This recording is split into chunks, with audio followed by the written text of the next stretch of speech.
എല്ലാവർക്കും നമസ്കാരം. എല്ലാവർക്കും നമ്മുടെ ചാനലിലേക്ക് സ്വാഗതം. അപ്പോൾ ചെമ്പനീർ പൂവ് സീരിയലിൻ്റെ ഇനി വരാനിരിക്കുന്ന ആ ഒരു സൂപ്പർ ഹിറ്റ് കഥയൊക്കെ ആയിട്ടാണ് ഞാൻ എത്തിയിരിക്കുന്നത്. നേരെ നമുക്ക് ആ ഒരു കഥയിലേക്ക് പോയാലോ? അങ്ങനെ നമ്മുടെ സച്ചി ആ ഒരു സത്യങ്ങളൊക്കെ കണ്ടുപിടിക്കുകയാണ്. രേവതിയുടെ സ്വർണം അടിച്ചു മാറ്റിയത് ആരാണെന്നും പകരം മുക്കുപണ്ടം വെച്ചത് ആരാണ് എന്നുള്ള സത്യമൊക്കെ സച്ചി കണ്ടെത്തിയിട്ടോ. അങ്ങനെ നമ്മുടെ ശ്രുതിയും കൂടെ പുറത്തേക്ക് പോകാൻ തുടങ്ങുമ്പോഴത്തേക്കിനും സച്ചി അവരുടെ അടുത്തേക്ക് വന്നു. എവിടെടാ 4 ലക്ഷം രൂപ, നിനക്ക് എവിടുന്നാടാ ഈ പൈസ കിട്ടിയത് എന്നൊക്കെ ചോദിച്ച് ശ്രുതിയെ ക്വസ്റ്റ്യൻ ചെയ്യാണ് സച്ചി. അപ്പൊ ശ്രുതിയാണെങ്കിലോ, നീ എന്തൊക്കെയാ ഈ പറയുന്നത്? ദേ 4 ലക്ഷം രൂപ കിട്ടിയത് എൻ്റെ ഒരു കൂട്ടുകാരൻ എനിക്ക് തന്നതാണെന്നല്ലേ ഞാൻ പറഞ്ഞത്. നിന്റെ കൂട്ടുകാരനോട് കാര്യങ്ങളൊക്കെ അന്വേഷിച്ചിട്ട് തന്നെയാണ് ഞാനിപ്പോൾ ഇവിടെ നിന്ന് സംസാരിക്കുന്നതെന്ന് സച്ചി പറയുകയാണ്. അപ്പൊ ഇതൊക്കെ കേൾക്കുമ്പോഴത്തേക്കിനും ശ്രുതിയാണെങ്കിൽ ദൈവമേ, കാര്യങ്ങളൊക്കെ കൈവിട്ട് പോയോ? ഇനി ഇവൻ എങ്ങാനും സത്യങ്ങൾ തിരിച്ചറിഞ്ഞിട്ടാണോ തന്നോട് ഇങ്ങനെ സംസാരിക്കുന്നത് എന്നൊക്കെ ചോദിച്ചു. അങ്ങനെ സച്ചി ആ വീട്ടിലുള്ള എല്ലാ അംഗങ്ങളെയും വിളിക്കുകയാണ്. അപ്പൊ ഈ സമയത്താണെങ്കിൽ നമ്മുടെ ചന്ദ്രമതി വന്നിട്ട്, അല്ല ഇവൻ ഇത് തന്നെയാണോ പ്രശ്നം? ഏത് നിമിഷവും ഈ വീട്ടിൽ എന്തെങ്കിലും ഒരു വഴക്ക് അത് ഇവൻ ഉണ്ടാക്കി വെക്കുമെന്നും പറഞ്ഞ് ചന്ദ്ര ഇങ്ങനെ ദേഷ്യപ്പെടുമ്പോഴത്തേക്കിനും, നിങ്ങളൊന്ന് അടങ്ങ്, എനിക്ക് ചില കാര്യങ്ങളൊക്കെ കണ്ടെത്താനുണ്ടെന്നും പറഞ്ഞ് സച്ചി ആണെങ്കിൽ ശ്രുതിയുടെ അടുത്ത് ചെന്നിട്ട് സത്യം പറയടാന്ന് പറഞ്ഞു. അപ്പം സച്ചി ഇങ്ങനെയൊക്കെ ക്വസ്റ്റ്യൻ ചെയ്യണ കാണുമ്പോഴത്തേക്കിനും നമ്മുടെ രവിയാണെങ്കിലോ, ശ്രുതി നീ എന്തെങ്കിലും കള്ളത്തരം കാണിച്ചിട്ടുണ്ടെങ്കിൽ ഇപ്പൊ സമ്മതിച്ചോളാൻ പറയുകയാണ്. ഞാൻ എന്ത് കള്ളത്തരം കാണിക്കാനാ? എൻ്റെ കൂട്ടുകാരൻ തന്നെയാ എനിക്ക് പൈസ തന്നത് എന്നും പറഞ്ഞ് ഇവ വലിയ കാര്യത്തിന് ഇങ്ങനെ സംസാരിക്കുമ്പോഴത്തേക്കിനും കള്ളത്തരം പറയുവാണോടാന്ന് ചോദിച്ചിട്ട് സച്ചിയാണെങ്കിൽ ശ്രുതിയുടെ കാരണം പൊകിക്കാൻ ചെല്ലുകയാണ്. അപ്പം അടി കിട്ടുമെന്ന് ഉറപ്പായപ്പോഴത്തേക്കിനും, അതേടാ ഞാൻ തന്നെയാടാ ചെയ്തത്, രേവതിയുടെ സ്വർണ്ണമൊക്കെ എടുത്തു കൊണ്ടുപോയി വിറ്റത് ഞാൻ തന്നെയാടാന്നും പറഞ്ഞ് വലിയ മൂച്ചിന് പുള്ളിക്കാരൻ അങ്ങ് സംസാരിക്കുകയാണ്. ഇപ്പൊ സത്യങ്ങൾ പുറത്ത് വന്നില്ലേ എന്നും പറഞ്ഞ് സച്ചി എല്ലാവരുടെയും മുന്നിൽ ശ്രുതിയെ അപമാനിക്കുകയാണ്. അപ്പൊ ശ്രുതിയാണെങ്കിൽ അവിടെ പറഞ്ഞും പോയല്ലോ ദൈവമേ, ഇനിയിപ്പോ എന്ത് ചെയ്യും? ചന്ദ്രയാണെങ്കിൽ മൊത്തത്തിൽ പെട്ട അവസ്ഥയിൽ നിൽക്കുകയാണ്. എല്ലാത്തിനും ഈ ശ്രുതി എന്ന് പറയുന്ന മകന് കൊട പിടിച്ചു കൊടുക്കുന്നത് നമ്മുടെ ചന്ദ്രമതിയാണല്ലോ. ചന്ദ്ര അങ്ങനെ ടെൻഷൻ അടിച്ച് നിൽക്കുമ്പോഴത്തേക്കിനും, അതേ ഞാൻ തനിയല്ല ചെയ്തത്, എല്ലാത്തിനും അമ്മയെ എനിക്ക് സപ്പോർട്ടെന്ന് പറഞ്ഞു. അങ്ങനെ അമ്മയെ കാണിച്ചു കൊടുത്തിരിക്കുകയാണ് നമ്മുടെ ശ്രുതി. സച്ചിയാണെങ്കിലോ, എന്നിട്ട് ഇവരെന്തൊക്കെ അഭിനയമാണ് ഈ വീട്ടിൽ അഭിനയിച്ച് തകർത്തത്. അച്ഛനിപ്പോ കാര്യങ്ങൾ മനസ്സിലായില്ലേ എന്ന് ചോദിക്കുമ്പം രവി ആണെങ്കിൽ, എടി ചന്ദ്രേ, നീ ഇത്രയും വയസ്സായില്ലേ, എന്നിട്ടും നിന്റെ സ്വഭാവത്തിൽ ഒരു മാറ്റവും ഇല്ലല്ലോ എന്നും പറഞ്ഞ് ചന്ദ്രയോട് ദേഷ്യപ്പെടുകയാണ്. ചന്ദ്രമതി ആണെങ്കിലോ, അതിന് ആ സ്വർണ്ണം ഇവിടെ വെറുതെ ഇരിക്കുമല്ലായിരുന്നോ? അപ്പം ആ സ്വർണ്ണം ഇവിടെ വെറുതെ ഇരുന്നിട്ട് എന്താ പ്രയോജനം? അവന് പൈസയ്ക്ക് ചില ആവശ്യങ്ങളൊക്കെ ഉണ്ടെന്ന് പറഞ്ഞു. ആ സമയത്ത് ഞാൻ എടുത്ത് കൊടുത്തു പോയി എന്നും പറഞ്ഞ് ചന്ദ്രയാണെങ്കിൽ ഇങ്ങനെ വർത്തമാനം പറയുമ്പോൾ സച്ചി പറഞ്ഞു, അതെ എൻ്റെ ഭാര്യയുടെ സ്വർണ്ണമാണ്, അത് നിങ്ങൾ എന്തിനാ എടുത്ത് വിറ്റത് എന്ന് ചോദിക്കുക. നിങ്ങളുടെ സ്വർണ്ണം എടുത്ത് അവന് കൊടുക്കണമായിരുന്നു, അല്ലാതെ എൻ്റെ ഭാര്യയുടെ സ്വർണ്ണം അല്ല കൊടുക്കേണ്ടിയിരുന്നത് എന്നും പറഞ്ഞ് ഇങ്ങനെ വർത്തമാനം പറയുമ്പോൾ നമ്മുടെ ശ്രുതി പറഞ്ഞു, അതെ എടാ, നിന്റെ ഭാര്യയ്ക്ക് എങ്ങനെയാ സ്വർണ്ണം ഉണ്ടായത്? ഇവിടുന്ന് അച്ഛൻ പൈസ മുടക്കി വാങ്ങിക്കൊടുത്ത സ്വർണ്ണമല്ലേ? എന്തു ആയിക്കോട്ടെ, എങ്ങനെയാണെങ്കിലും എൻ്റെ ഭാര്യയുടെ സ്വർണം എടുത്തത് മോശമായി പോയെന്ന് പറഞ്ഞു. ഇതൊക്കെ കേട്ട് നിന്ന് നമ്മുടെ രേവതി ഇങ്ങ് വരിക കേട്ടോ. ശരിക്കും പറഞ്ഞാൽ സ്വർണം പോയതും ഒക്കെ ആയിട്ട് ബന്ധപ്പെട്ടിട്ട് നമ്മുടെ ചന്ദ്രമതി ആണെങ്കിൽ ലക്ഷ്മി അമ്മയെയും അതുപോലെ തന്നെ നമ്മുടെ മുത്തശ്ശിയും ഒക്കെ കുറ്റം പറഞ്ഞായിരുന്നു. ഇനി അവരെങ്ങാനും അടിച്ചു മാറ്റി കൊണ്ടുപോയതാണോ എന്നുള്ള രീതിയിലൊക്കെ ചന്ദ്ര സംസാരിക്കുകയൊക്കെ ചെയ്തായിരുന്നു. ഈ ഒരു കാര്യമൊക്കെ മനസ്സിൽ കിടന്ന് ഇങ്ങനെ തികട്ടുകയാണ് രേവതിക്ക്. രേവതി നേരെ വന്നിട്ട്, നിങ്ങൾ എന്തൊക്കെയാ പറഞ്ഞു വെച്ചത്? പാവപ്പെട്ട എൻ്റെ അമ്മയെയും അച്ഛമ്മയും വരെ നിങ്ങൾ കുറ്റം പറഞ്ഞില്ലേ? എന്നിട്ട് അമ്മ എല്ലാത്തിനും കൂട്ടു നിന്നിരിക്കുന്നു, നാണം ഉണ്ടോ എന്ന് ചോദിക്കുകയാണ്. അപ്പൊ രേവതി ഇങ്ങനെ ചോദിക്കുമെന്ന് ചന്ദ്ര പ്രതീക്ഷിച്ചിട്ടേ ഇല്ല.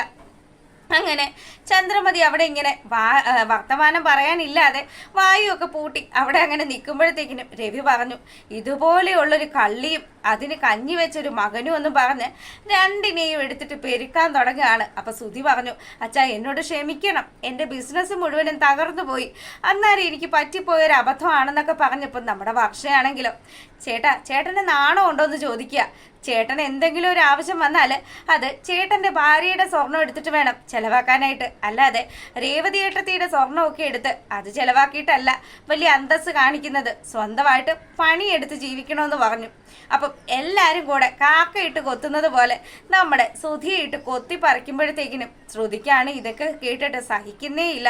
ശ്രുതി പറഞ്ഞു, മതി നിർത്ത്, ഇതെല്ലാം എനിക്കറിയായിരുന്നു എന്ന് പറഞ്ഞ് സംസാരിക്കുമ്പം, എടി നീ ഇവനെ ഒപ്പം നിൽക്കുന്ന പെണ്ണ് തന്നെയാണ് എന്ന് എനിക്ക് പണ്ടേ അറിയായിരുന്നു എന്ന് പറഞ്ഞ് സച്ചിയാണെങ്കിൽ ശ്രുതി ഇങ്ങനെ കൊച്ചാക്കി സംസാരിച്ചു. അപ്പൊ ചന്ദ്ര പറഞ്ഞു, ദേ സച്ചി, ആവശ്യമില്ലാത്ത കാര്യങ്ങൾ എൻ്റെ മരുമകളുടെ മെക്കിട്ട് കയറരുതെന്ന് പറഞ്ഞു. ആ മരുമകളെ പോലെ തന്നെയല്ലേ ഈ മരുമകളും. ഇവള് സ്വർണ്ണം അടിച്ചു മാറ്റി അവളുടെ വീട്ടുകാർക്ക് കൊടുത്തു എന്നൊക്കെ പറഞ്ഞ് അമ്മ ഈ വീട്ടിൽ എന്തൊക്കെ പുക്കാറോ ഉണ്ടാക്കിയെന്ന് സച്ചി ചോദിക്കുകയാണ്. അങ്ങനെ ചന്ദ്രമതിക്ക് പിന്നീട് ഒരു അക്ഷരം പോലും പറയാനില്ലാതെയായി നിൽക്കുന്ന ആ ഒരു സമയം നമ്മുടെ രവി ആണെങ്കിലും എടാ കള്ള എന്ന് വിളിച്ച് നമ്മുടെ സുധിയെ ഇങ്ങ് പിടിച്ചു 2-3 അടിയൊക്കെ വെച്ച് കൊടുത്തു. ചന്ദ്രമതി ആണെങ്കിൽ ചെന്ന് പിടിച്ചു മാറ്റി. എൻ്റെ മോനല്ലേ, നമ്മുടെ മോനല്ലേ, കരഞ്ഞു വന്ന് പറഞ്ഞു കഴിഞ്ഞാൽ ഞാൻ എന്താ ചെയ്യേണ്ടത്? ദേ അവൻ ആ ഒരു സ്വർണം എടുത്ത് ഞാൻ കൊടുത്തു പോയി, നിങ്ങൾ എന്നോട് ക്ഷമിക്കണമെന്ന് പറഞ്ഞു. നിർത്തടി നിന്റെ അഭ്യാസമെന്ന് പറഞ്ഞ് നമ്മുടെ ചന്ദ്രമതിയുടെ നേരെ രവി അങ്ങ് തിരിഞ്ഞു. നീ ഇതിനു മുമ്പും ഓരോ കാര്യങ്ങൾ ചെയ്തു കൂട്ടി, ഞാൻ അറിയാതെ ഈ വീടിൻ്റെ ആധാരം കൊണ്ടുപോയി പണയപ്പെടുത്തി, എന്നിട്ട് നീ കളികൾ കളിച്ചു, അത് ഞാൻ എടുപ്പിച്ചു തന്നു. അതിനുശേഷം രേവതിയുടെ സ്വർണം അത് ആ അലമാരിയുടെ അകത്ത് ഇരിക്കൂലായിരുന്നോ? നിന്നോട് ആരാ പറഞ്ഞത് അതെടുത്ത് നിന്റെ മകന് കൊടുക്കാൻ? നിന്റെ സ്വർണം എടുത്ത് കൊടുക്കായിരുന്നല്ലോ എന്ന് ചോദിക്കുമ്പം ചന്ദ്ര ഒന്നും മിണ്ടുന്നില്ല. അത് എനിക്കൊരു അബദ്ധം പറ്റിപ്പോയതാണ് എന്നൊക്കെ പറയുന്നുണ്ടെങ്കിലും പക്ഷെ ഇതൊന്നും രവി കേൾക്കാനേ കൂട്ടാക്കുന്നില്ല. എത്ര വർഷമായി ഞാൻ നിന്നെ സഹിക്കാൻ തുടങ്ങിയിട്ട്. എടി മക്കളായി പോയി, അതുകൊണ്ട് മാത്രമാണ് നിന്റെ ഈ താളത്തിനൊക്കെ ഒത്തു തുള്ളി ഞാൻ നിന്നിരുന്നത്. ഇനി എനിക്ക് ഒന്നും നോക്കാനില്ല ഈ ജീവിതത്തിൽ, ഇനി നീ എൻ്റെ മുന്നിൽ വന്ന് നിന്നു പോകരുത് എന്നൊക്കെ പറഞ്ഞ് രവി ദേഷ്യപ്പെടുകയാണ്. ചന്ദ്രയാണെങ്കിലോ രവി ഇങ്ങനെയൊക്കെ പറയുന്നത് ആദ്യമായിട്ടാണ്. അതുകൊണ്ട് തന്നെ ചന്ദ്രമതി നല്ല വിഷമത്തിലൊക്കെയാ നിന്നങ്ങ് മോങ്ങുകയാണ്. അപ്പൊ രവി പറഞ്ഞു, ഇനി എന്തെങ്കിലും പറഞ്ഞ് നിന്റെ ഈ വർത്തമാനം പോലും കേൾക്കുന്നത് എനിക്ക് തീരെ ഇഷ്ടമല്ല. ഒരു ഗ്ലാസ് വെള്ളം പോലും നിന്റെ അടുത്ത് നിന്ന് ഞാൻ വാങ്ങി കുടിക്കില്ല എന്നും പറഞ്ഞ് അവിടെ നിന്നും ദേഷ്യപ്പെടുമ്പോഴത്തേക്കിനും ചന്ദ്ര, എല്ലാത്തിനും കാരണക്കാരി ഞാനാണല്ലേ, ഞാനാണ് ഈ വീട്ടിലെ ഏറ്റവും വലിയ ശല്യം എന്നൊക്കെ പറഞ്ഞ് പുള്ളിക്കാരി ആ 18ാമത്തെ അടവ് നമ്മുടെ ആ ഒരു പൂഴിക്കടകനുണ്ടല്ലോ ആ അടവെടുത്ത് റൂമിലേക്ക് പോവാണ്. അപ്പൊ ചന്ദ്രമതിക്ക് അറിയാം പിന്നാലെ തന്റെ പുന്നാര മക്കള് വന്ന് തന്നെ വിളിച്ചുകൊണ്ട് വരുമെന്ന്. അങ്ങനെ ചന്ദ്ര റൂമിലേക്ക് പോയി. ശരിക്കും പറഞ്ഞാൽ ചന്ദ്രക്ക് ഈ സമയത്ത് കുറച്ച് വിഷമമൊക്കെ ഉണ്ട്. മൊത്തത്തിൽ നാറിപ്പോയല്ലോ, അതിന്റെ ഒരു സങ്കടമാണ് നമ്മുടെ ചന്ദ്രയ്ക്കുള്ളത്. അങ്ങനെ റൂമിൽ കയറി ചന്ദ്ര വാതിലടച്ച് കഴിയുമ്പോഴത്തേക്കിനും നമ്മുടെ ശ്രുതി ഓർത്തു, അയ്യോ ഇനി ആൻറ്റി എങ്ങാനും പോയി എന്തെങ്കിലും സൂയിസൈഡോ വല്ലതും ചെയ്തു കഴിഞ്ഞാൽ തങ്ങളും കുടുങ്ങുമല്ലോ, നമുക്ക് പെട്ടെന്ന് തന്നെ ആൻറ്റിയെ വിളിക്കാമെന്നും പറഞ്ഞ് ശ്രുതിയും കൂടെ ആ വാതിലിന് മുന്നിൽ പോയി കിടന്ന് ഭയങ്കര കൊട്ടിവിളി. പക്ഷേ ചന്ദ്രമതി വാതിൽ തുറക്കുന്നില്ല. അങ്ങനെ ചന്ദ്ര അതിനകത്തിരുന്ന് ഭയങ്കര ചിന്തിക്കുകയാണ്. അപ്പം എല്ലാത്തിനും കാരണക്കാരി രേവതിയാണ്. രേവതിയെ ഒരു പാഠം പഠിപ്പിക്കണം എന്ന് തന്നെയാണ് ഈ ചന്ദ്രമതി ഇപ്പോഴും ചിന്തിക്കുന്നത്.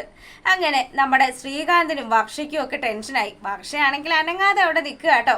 വർഷയ്ക്ക് ചെറിയ പേടിയൊക്കെ ഉണ്ട്, എന്നാലും ഇവർ തെറ്റ് ചെയ്തിട്ടാണല്ലോ എന്നുള്ളൊരു തിരിച്ചറിവ് നമ്മുടെ വർഷയ്ക്കുണ്ട്.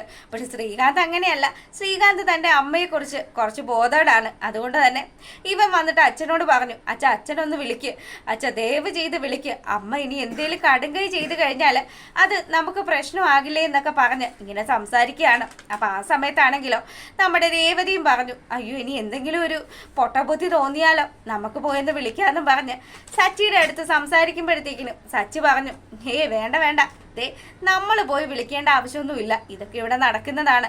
ഞങ്ങളുടെ കുട്ടിക്കാലത്തെ അമ്മ ഇതിലും വലിയ അഭ്യാസങ്ങളൊക്കെ കാണിച്ചിട്ടുണ്ടെന്നൊക്കെ പറഞ്ഞ് സച്ചി ഇങ്ങനെ സംസാരിക്കുമ്പോൾ രേവതി പറഞ്ഞു, അതുപോലെയൊന്നും അല്ല ഇത്. ശരിക്കും പറഞ്ഞാൽ നമ്മൾ ഇതൊന്നും ഇപ്പം പറയണ്ടായിരുന്നോ? നിന്നെയും നിന്റെ വീട്ടുകാരെയും എൻ്റെ അച്ഛമ്മയും ഒക്കെ അമ്മ പറഞ്ഞത് നീ മറന്നുപോയോ എന്ന് ചോദിക്കുകയാണ്. എന്തായാലും നിങ്ങൾ ഇനി അതൊന്നും സംസാരിക്കേണ്ട, നമുക്ക് അച്ഛൻ്റെ അടുത്ത് ചെന്നിട്ട് അച്ഛനോടൊന്ന് പറയാമെന്ന് പറഞ്ഞു. അങ്ങനെ സച്ചിയും രേവതിയും കൂടെ രവിയുടെ റൂമിലേക്ക് എത്തി. രവിയോട് കാര്യങ്ങളൊക്കെ പറയുക, അച്ഛാ ദയവ് ചെയ്ത് അമ്മയെ ഒന്ന് വിളിക്കെന്നും പറഞ്ഞ് രേവതി ഇങ്ങനെ സംസാരിച്ചതും, മോളെ നിനക്ക് എൻ്റെ ഭാര്യയുടെ തനി സ്വഭാവം തനി കോണം അറിയാൻ പാടില്ലാഞ്ഞിട്ടാണ്. അവളെ പോലെയുള്ളൊരു പെരുങ്കള്ളി ഈ പഞ്ചായത്തിൽ ഇല്ല എന്ന് പറഞ്ഞ് ഈ രവി ഇങ്ങനെ സംസാരിക്കുമ്പം, അത് പോട്ടേച്ചാ, സംഭവിക്കാനുള്ളതൊക്കെ സംഭവിച്ചു.